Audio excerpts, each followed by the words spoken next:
बच्चों, आज हम करेंगे 11th क्लास की एक्सरसाइज 3.4 ट्रिग्नोमेट्रिक फंक्शन की।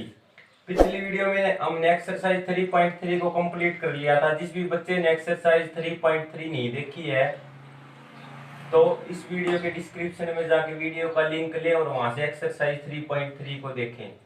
अब हम आगे कर रहे हैं 3.4। देखो 3.4 में दो बातें, दो कॉन्सेप्ट हम पढ़ेंगे, जनरल सॉल्यूशन और प्रिंसिपल सॉल्यूशन। ठीक है, देखो जनरल सॉल्यूशन के कुछ फॉर्मूले हैं, इनके थ्रू ही हम क्वेश्चन कर सकते हैं, नहीं तो क्वेश्चन मुश्किल है।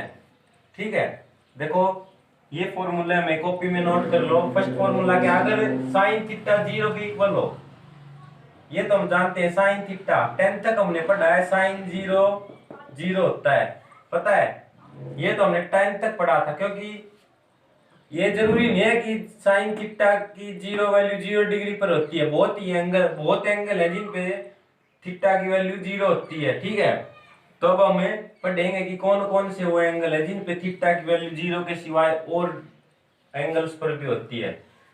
देखो एक फार्मूला तो फर्स्ट है, if sine theta equal to 0, अगर साइन थीटा 0 के इक्वल है तो then theta equal to n pi. ठीक है, ये फार्मूला लगेगा। n क्या है, यहाँ पर इंटीजर है, कोई भी इंटीजर है, z से डिनोट होते हैं integer.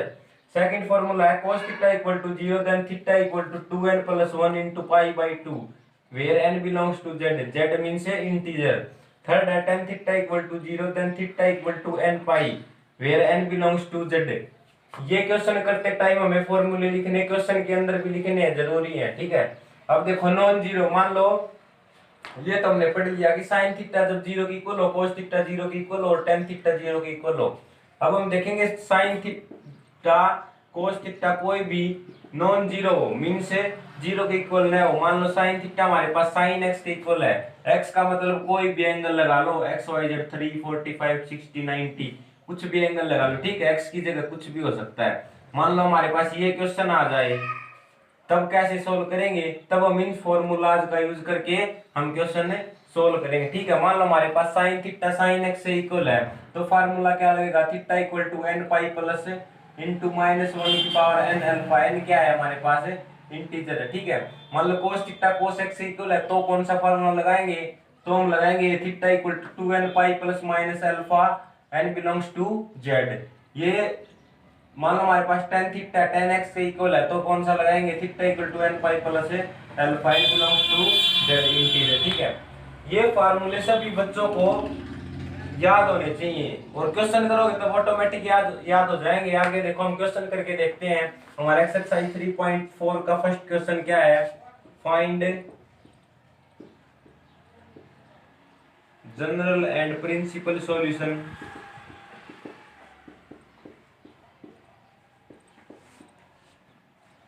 Of tan x equal to √3। ठीक है, फर्स्ट क्वेश्चन हमारे पास find general and principal solution of tan x equal to √3। अब देखो जो tan x है, √3 को हम क्या लिख सकते हैं, tan 60 डिग्री है ना, वो √3 के इक्वल होता है, इस बात का पता है। तो tan pi by 3 equal to √3 ये लिख सकते हैं। 60 डिग्री को तब हम रेडियन में लिखेंगे तो पाई बाई 3 आ जाएगा। ये तो आप सभी बच्चों को पता ही होगा, इस कॉन्सेप्ट में हम क्वेश्चन भी कर चुके हैं। ठीक है, कि कैसे चेंज होता है कैसे चेंज नहीं होता। ठीक है, अब देखो tan √3 को tan पाई बाई 3 लिख सकते हैं। अब देखो बच्चों जो tan x है वो tan पाई बाई 3 के इक्वल है, ये इस फॉर्म में आ गया नॉन जीरो वाली में। क्या फार्मूला था, फार्मूला यूज्ड, क्वेश्चन में कौन सा फार्मूला यूज्ड होगा, if tan theta equal to tan x then theta equal to n pi plus alpha where n belongs to z। ये फार्मूला यूज्ड होगा क्योंकि tan थीटा हमारे पास tan x के इक्वल है। ठीक है, इस फॉर्म में है क्वेश्चन, इस क्वेश्चन को इस फॉर्म में लेके आए हम, तो ये बन गया। आप देखो आगे x की वैल्यू निकालनी है ना, x क्या है, थीटा, x इक्वल टू, यहाँ पर मान लो x, मैंने तो यहाँ पर x लिख दिया, कुछ भी हो सकता है, थीटा भी हो सकता है, यहाँ पर अल्फा भी हो सकता है, बीटा भी हो सकता है, गामा कुछ भी हो सकता है। मैंने तो एक्स लिख दिया, ठीक है। ये थीटा ही है, मान लो थीटा ही है, तो थीटा फॉर्मूले के हिसाब से theta N pi plus alpha के इक्वल है, ठीक है, सॉरी एक्स के इक्वल है।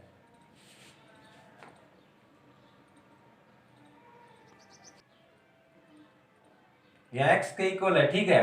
यहाँ भी मैंने गलती से अल्फा लिख रखा है, यहाँ एक्स ही आएगा, ठीक है, वहां गलती से लिख दिया था अल्फा, वहां एक्स ही आएगा। अब देखो एक्स हमारे पास थीटा है, इसमें आप कंफ्यूज हो जाओगे, या तो आप यहाँ थीटा ही लिख लो, एक बार थीटा ही लिख लो, नहीं तो कंफ्यूज हो जाओगे, ठीक है। अब देखो इस फॉर्म में आ गया, tan theta equal to tan pi, tan theta equal to tan x। अब देखो थीटा है n पाई प्लस x, क्या हमारे पास है पाई बाई 3 है, where n belongs to z। हमारे पास जनरल फॉर्म क्या आ गई, जनरल फॉर्म, जनरल सॉल्यूशन क्या आ गया, theta equal to n pi plus pi by 3 आ गया, ठीक है। अब एक चीज और पूछ रखी है, प्रिंसिपल सॉल्यूशन। प्रिंसिपल सॉल्यूशन क्या होता है, जनरल सॉल्यूशन तो हमने जान लिया क्या आया कैसे आया, ठीक है। अब प्रिंसिपल सॉल्यूशन और जान लेते हैं क्या होता है। देखो जो प्रिंसिपल सॉल्यूशन है वो हमेशा, जो थीटा है वो हमेशा प्रिंसिपल सॉल्यूशन के अंदर 0 से 360 डिग्री के बीच में ही आता है। जो वैल्यू है tan थीटा की वो हमेशा 0 से 360 डिग्री के बीच में ही आएगी। अगर जनरल सॉल्यूशन है, n की जगह हम कुछ भी पुट करते हैं तो थीटा की वैल्यू हजार लाखों कहीं तक भी पहुंच सकती है, लेकिन जो प्रिंसिपल सॉल्यूशन होता है वो सिर्फ उसके अंदर सिर्फ 0 से 360 के अंदर ही वैल्यू जाती है, इससे बाहर नहीं जाती, 360 से आगे वैल्यू नहीं जाती, 360 तक ही रहती है, ठीक है। देखो एक क्वाड्रेंट 360 कंप्लीट करता है, तो क्या लिखेंगे हम 0 से 360 डिग्री के बीच में ही वैल्यू रहती है प्रिंसिपल सॉल्यूशन के अंदर। अब देखो यहाँ tan थीटा की वैल्यू देखते हैं, tan थीटा की वैल्यू देखते हैं, थीटा की कि कौन कौन सी वैल्यू प्रिंसिपल सॉल्यूशन के अंडर में रहती हैं। देखो हमने n को मान लिया 0 1 2 और 3 तक ही मान लो, कहीं तक भी मान सकते हैं हम, हमें तो सिर्फ वो वैल्यूज यहाँ पर आंसर, वो वैल्यू क्वेश्चन में लिखनी है जो 0 से 360 के बीच में ही रहती हैं।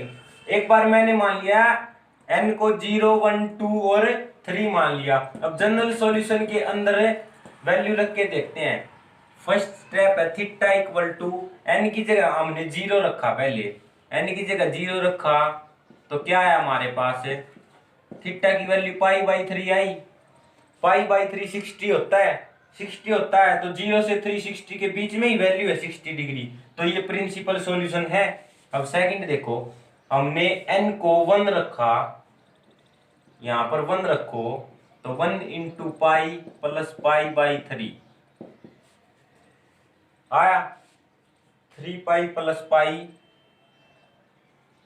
4 पाई बाई 3, 4 पाई बाई 3। अब ये देखो कि 0 से 360 के बीच में ही है ये जो डिग्री है,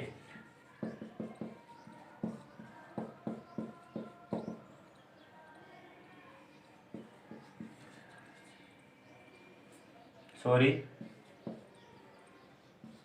240।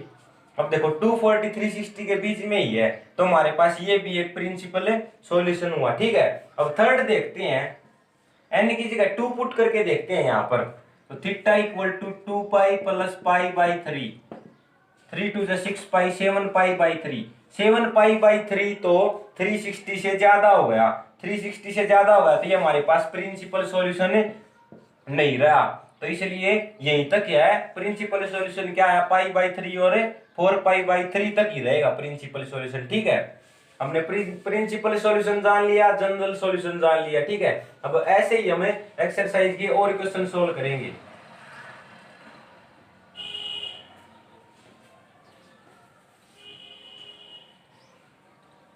सेकंड क्वेश्चन हमारे पास, question number second, find the general and principal. अब देखो क्वेश्चन सेकंड देखो, find general and principal solution second theta equal to 2। Secant theta का हमारे यही कोई भी फार्मूला मैंने आपको नहीं लिखवाया, ठीक है, नहीं सीकेंट का लिखवा रखा, नहीं को सीकेंट का और नहीं कोट का। अब देखो सीकेंट थीटा को कोस थीटा में चेंज कर सकते हैं हम। जो कोस थीटा है वो 1/सीकेंट थीटा होता है। तो कोस थीटा इक्वल टू 1/2 लिख सकते हैं हम। कोस थीटा इक्वल टू 1/2 लिख सकते हैं। अब देखो कोस 60 डिग्री है वो 1/2 के इक्वल होता है। कोस पाई बाई 60 डिग्री को पाई/3 लिख सकते हैं हम। हो गया। तो 1/2 की जगह हम ये लिख सकते हैं cos theta equal to cos पाई/3 लिख सकते हैं। अब देखो सेकंड फॉर्मूला हमारे पास cos theta equal to cos x theta equal to 2n pi plus minus x। ये फार्मूला इस क्वेश्चन में यूज होगा, इस फॉर्म में है तो यहाँ फार्मूला लिख दो। फॉर्मूला यूज्ड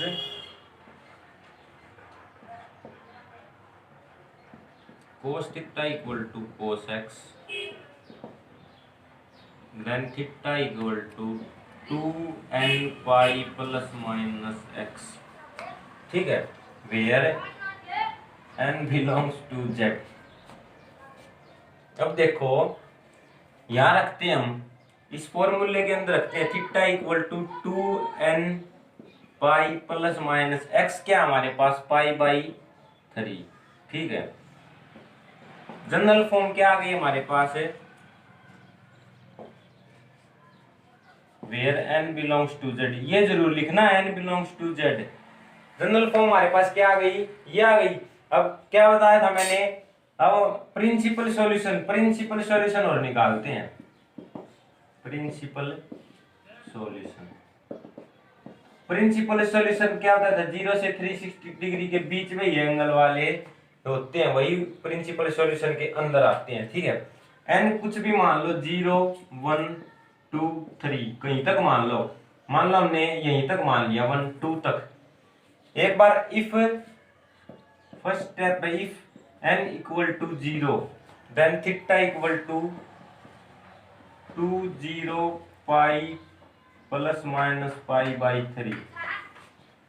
देखो बच्चों जो 0 था ये हमने इस फार्मूले के अंदर रखा तो एक 0 हो गया, थीटा क्या आ गया हमारे पास पाई/3 आ गया, प्लस माइनस का पाई/3 तो हम यहाँ ले नहीं सकते, इसलिए प्लस का पाई/3 लेंगे, ठीक है। सेकंड केस हमारे पास if n equal to 1, theta क्या आ गया 2, n की value 1 into pi plus minus pi. देखो 2 पाई प्लस माइनस पाई/3 हो गया। अब देखो बच्चों हम यहाँ प्लस क्यों लेंगे और माइनस क्यों लेंगे, हाँ मान लो अगर बच्चों हम प्लस लें, यहाँ पर एक स्टेप ले लिया हमने, मान लो इसको हमने प्लस ले लिया तो क्या बन गया हमारे पास 3 पाई प्लस पाई/3, 4 पाई/3 बन गया, और एक इसके इक्वल आ गया 240 के। देखो सॉरी 3 एलसीएम आ गया हमारे पास, 6 pi plus pi equal to 7 पाई/3, 7 इंटू 180/3। देखो 420 आ गया हमारे पास। 420 0 से 360 डिग्री के बीच में नहीं है बल्कि इससे ज्यादा हो गया, तो इसको प्लस नहीं ले सकते हम, ठीक है। इसलिए हम यहाँ लेंगे -2 पाई माइनस पाई/3। 3 एलसीएम आ गया हमारे पास, 3 2 जा 6 pi minus pi equal to 5 पाई/3 आ गया। 5 पाई/3 है वो 0 से 360 डिग्री के बीच में ही है, इसलिए हमने यहाँ पर माइनस लिया, ठीक है। तो हमारे पास प्रिंसिपल सॉल्यूशन क्या आ गया, पाई/3 और 5 पाई/3, ठीक है। प्रिंसिपल सॉल्यूशन क्या आ गया, पाई/3 और 5 पाई/3, ठीक है। हमने जनरल सॉल्यूशन और प्रिंसिपल सॉल्यूशन निकाल लिया। एक टाइप हमने ये की एक्सरसाइज 3.4 की। अब हम इससे थोड़ी अलग टाइप करेंगे। क्वेश्चन नंबर 3 हमारा इससे थोड़ी अलग टाइप रहेगी। देखो क्वेश्चन नंबर 3, क्वेश्चन 3 देखो हमारा find general solution of equation. हमारे पास इक्वेशन दे रखे, इसका जनरल सॉल्यूशन निकालना है। तो देखो cos 4x cos 2x को इधर लेके आएंगे इक्वल टू से, तो माइनस cos 2x हो जाएगा, इक्वल टू 0 बच गई। अब देखो मैंने पिछली वीडियो में क्वेश्चन करवाया था, उसमें एक फॉर्मूला लिखवाया था cos a minus cos b का लिखवाया था। बच्चों सभी बच्चों ने फार्मूले याद कर लिए। मैंने बताया था ये फॉर्मूले हमारे कंप्लीट जो कैलकुलस है उसमें यूज होंगे, कंप्लीट ट्रिग्नोमेट्री है ना उसमें यूज होंगे, कंप्लीट में कहीं पर भी आ सकते हैं। -2 sine a plus B by two sine a minus B by two, ये फॉर्मूला होता है इसका। ठीक है, अब हम फॉर्मूले के अंदर इसको रखते हैं -2 साइन ए क्या है 4x, बी क्या है 2x by two sine 4x minus 2x by two, क्या आ गया -2 साइन 2x बाई टू, 2 से 2 कैंसिल, 2 3 जा 6, क्या आ गया -2 साइन 3x साइन x आ गया हमारे पास। ठीक है, और ये किसके इक्वल था, 0 के इक्वल था ये। देखो ये 0 के इक्वल है, 0 के इक्वल है तो देखो -2 को उधर लेके जाएंगे तो 0 हो जाएगा। हमारे पास क्या बच गया साइन 3x और साइन x बच गया। ठीक है, और ये 0 के इक्वल है तो हम इसको अलग अलग लिख के लिखते हैं, साइन 3x को 0 के इक्वल लिखते हैं और साइन x को 0 के इक्वल लिखते हैं। ठीक है, हमारे पास दो इक्वेशन आ गई, साइन 3x को 0 के इक्वल लिखते हैं और साइन x को 0 के इक्वल लिखते हैं। अब देखो अब की बार हमारे पास जो साइन थीटा दे रखा है वो 0 के इक्वल है साइन थीटा 0 के इक्वल है तो इस साइड वाले फार्मूले यूज होंगे। साइन थीटा 0 के इक्वल होता है तो थीटा n पाई के इक्वल होता है। ठीक है, साइन थीटा अगर 0 के इक्वल होता है तो थीटा n पाई के इक्वल होता है। हमारे पास साइन x 0 के इक्वल और साइन, देखो बच्चों इसमें कंफ्यूज मत हो ना कि यहाँ पर थीटा है फार्मूले के अंदर, यहाँ 3x x है। अरे यहाँ कुछ भी हो सकता है, हमें सिर्फ ये देखना है तो थीटा है तो चेंज होता रहता है, x या x हो या थीटा हो कुछ भी हो, एंगल तो चेंज होते रहते हैं। थीटा का मतलब एंगल और x का मतलब ये है एंगल है। ठीक है, ये चेंज होते रहते हैं। ठीक है, हमें तो सिर्फ ये देखना है कि जो साइन थीटा है कुछ भी एंगल दे रखा है वो 0 के इक्वल है तो ये वाला फार्मूला यूज होगा डायरेक्ट। तो देखो साइन 3x हमारा 0 के इक्वल आ गया, साइन x 0 के इक्वल आ गया। ठीक है,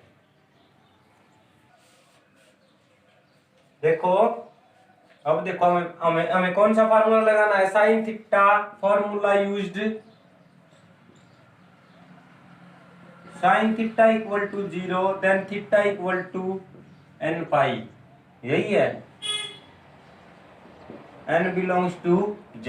ठीक है, अब देखो थीटा हमारे पास क्या है, साइन, पहले इस केस को लेते हैं, साइन 3x इक्वल टू 0। हमारे पास इस केस में थीटा क्या है 3x है और थीटा की वैल्यू फॉर्मूले में रखेंगे, थीटा इक्वल टू n पाई होता है तो थीटा हमारे पास 3x है और थीटा n पाई के इक्वल है।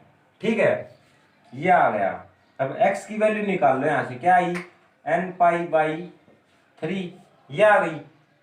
जनरल सॉल्यूशन क्या आ गया n पाई बाई 3 आ गया। ठीक है, अब ऐसे ही साइन x इक्वल टू 0 का देखते हैं, ऐसे ही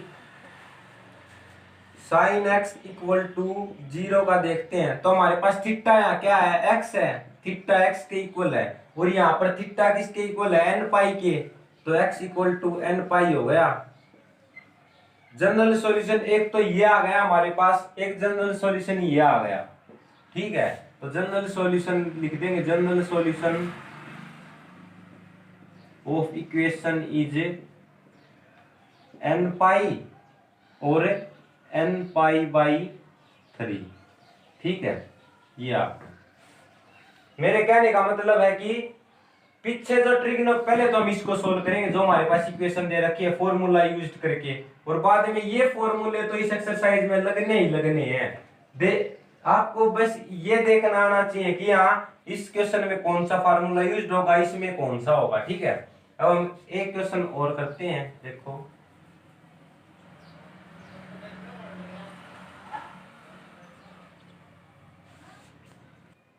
क्वेश्चन 4 देखो, find general solution of equation cos 3x plus cos x minus cos 2x 0 के इक्वल दे रखा है। ठीक है, cos 3x और cos x को एक बार लेके चलते हैं हम।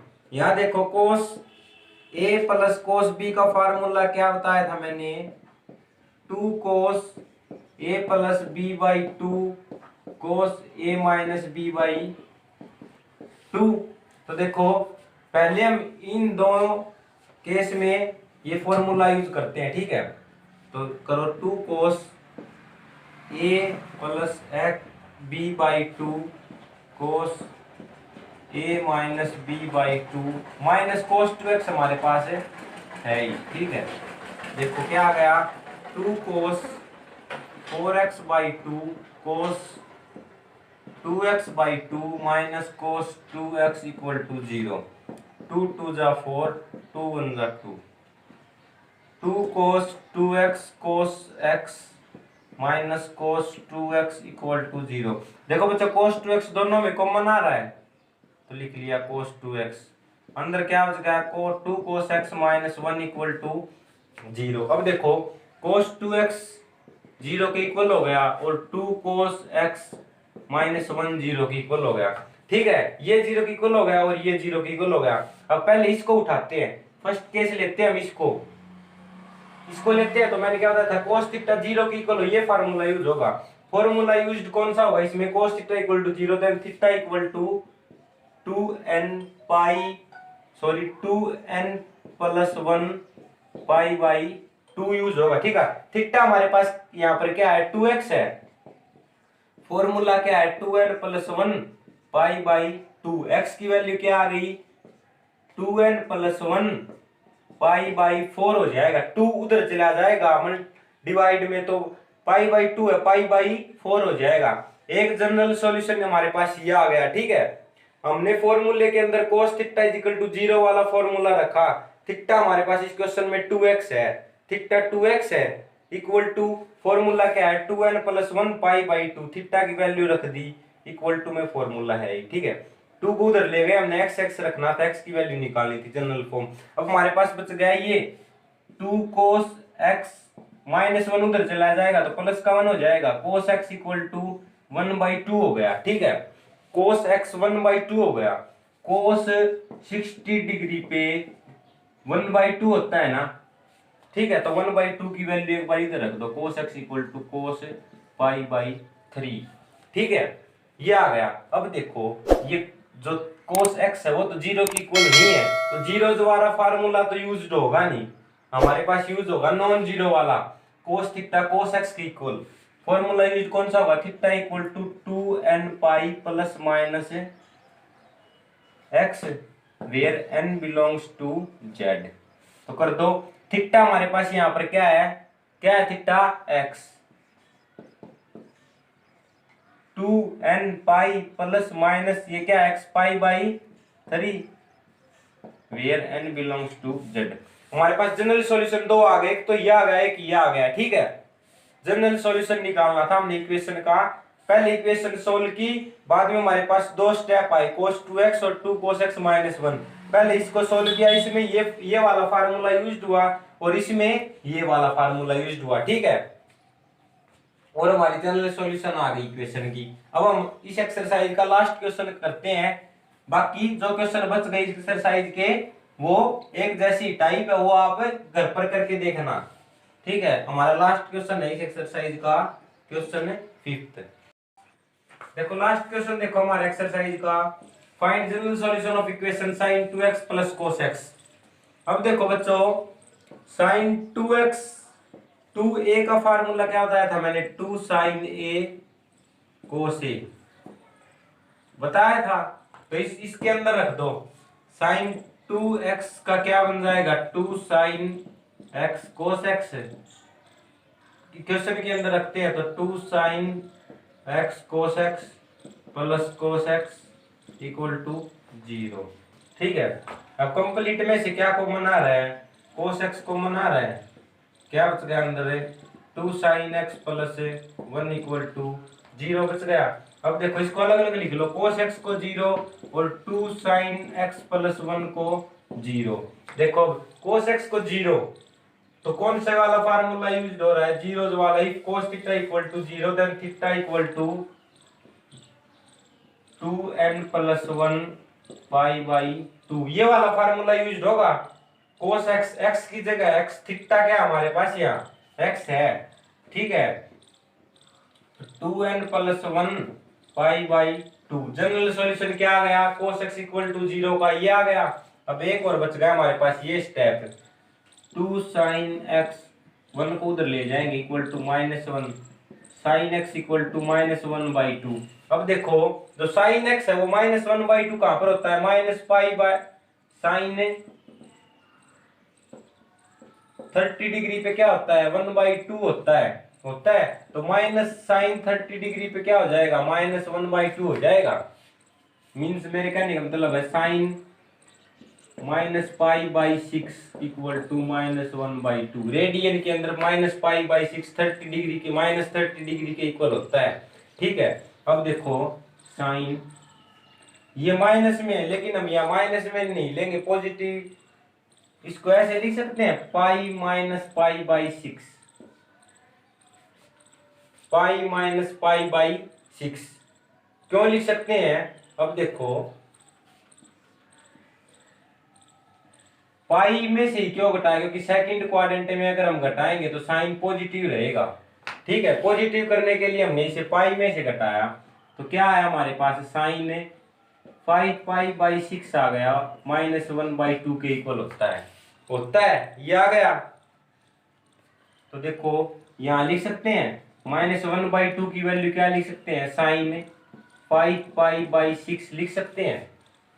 देखो -π/6 था यहाँ पर, -π/6 को ही मैंने चेंज किया है पाई में से घटाकर 5π/6। एक ही बात है, 5π/6 को -π/6 भी लिख सकते हैं हम, लेकिन हमने पॉजिटिव करने के लिए 5π/6 लिखा। ठीक है, अब देखो ये वाला फार्मूला यूज्ड होगा, sin θ = sin x, θ = nπ ± 1nx, n belongs to z। देखो थीटा की जगह x है, x = nπ ± 1n, x क्या है 5π/6 है हमारे पास। ठीक है, where n belongs to z। Second general solution क्या आ गया हमारे पास, ये, और फर्स्ट क्या था ये। ठीक है, हमने जनरल सॉल्यूशन निकालना था इक्वेशन का। ऐसे हमारी एक्सरसाइज 3.4 कंप्लीट हो गई। कंप्लीट एक्सरसाइज इन फॉर्मूलेज के ऊपर बेस्ड है, और पीछे जो एक्सरसाइज में क्वेश्चन सॉल्व कर चुके हैं, जो फॉर्मूले यूज्ड हुए हैं उनको यूज करके इक्वेशन को सॉल्व करने में हमें हेल्प मिलेगी। ठीक है, इन फॉर्मूलेज को अलग कॉपी में लिखो, अलग पेज पर, और अच्छे से याद करो। ठीक है, मैंने हर एक्सरसाइज के हर क्वेश्चन के साथ साथ फॉर्मूलेज लिखवा रखे हैं, उनको अच्छे से याद कर लेना, तभी हमारा जो ये चैप्टर है ट्रिग्नोमेट्रिक फंक्शन है ये कंप्लीट हो पाएगा। ठीक है, अगर आपको एक्सरसाइज 3.4 वाली वीडियो पसंद आई तो वीडियो को लाइक करें, शेयर करें और हमारे चैनल को सब्सक्राइब करें। Thank you.